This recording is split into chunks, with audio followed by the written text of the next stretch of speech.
Gordon Chang, Gatestone Institute Senior Fellow, and Rebekah Koffler, Russian-born former U.S. Defense Intelligence Officer. Thank you both so much for being here. Gordon, let me start with you. We only see this relationship getting cozier and cozier. Is it because they believe it's just more and more mutually beneficial? Well, they certainly do.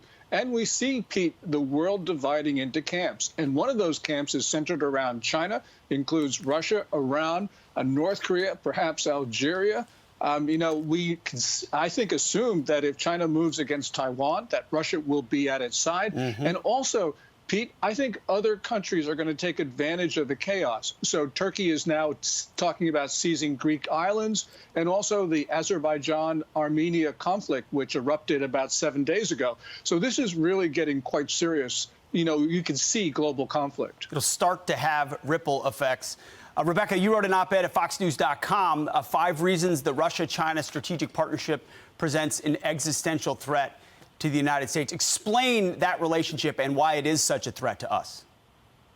Of course, as I mentioned in my editorial to Fox Digital, the reason why this is an existential threat is because the two countries are pursuing a very aggressive long-term strategy to destabilize the United States and to turn it into an authoritarian, undemocratic society. And we see the results of this today, Pete.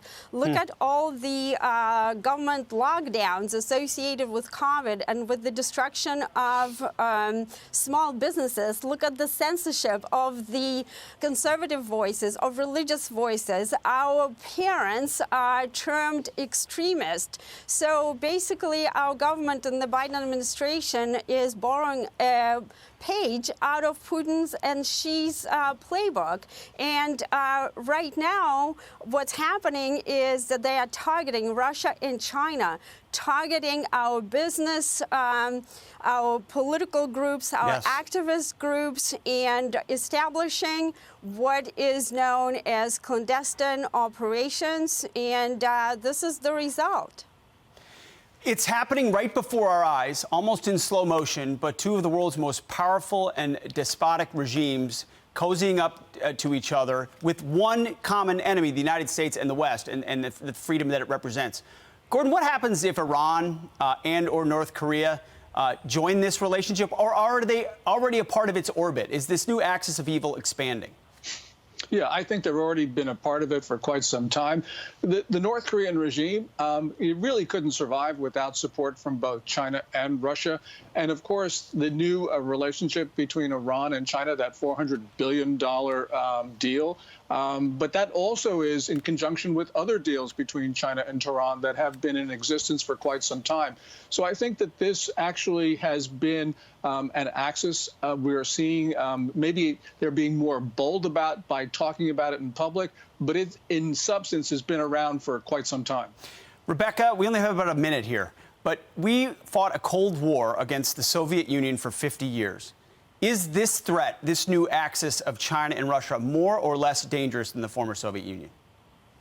It's absolutely more dangerous because Putin is planning to reintegrate the former Soviet republics into a USSR-like alliance.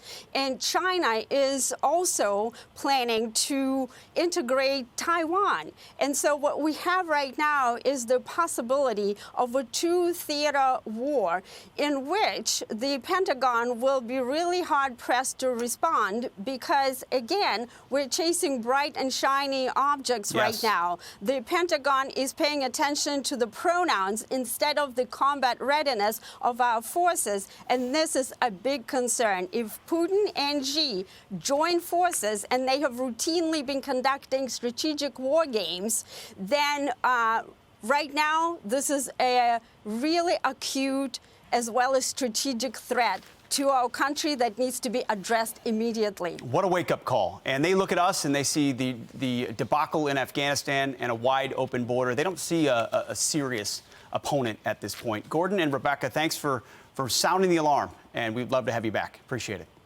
I'm Steve Doocy. I'm Brian Kilmeade. And I'm Ainsley Earhart. And click here to subscribe to the Fox News YouTube page to catch our hottest interviews and most compelling analysis.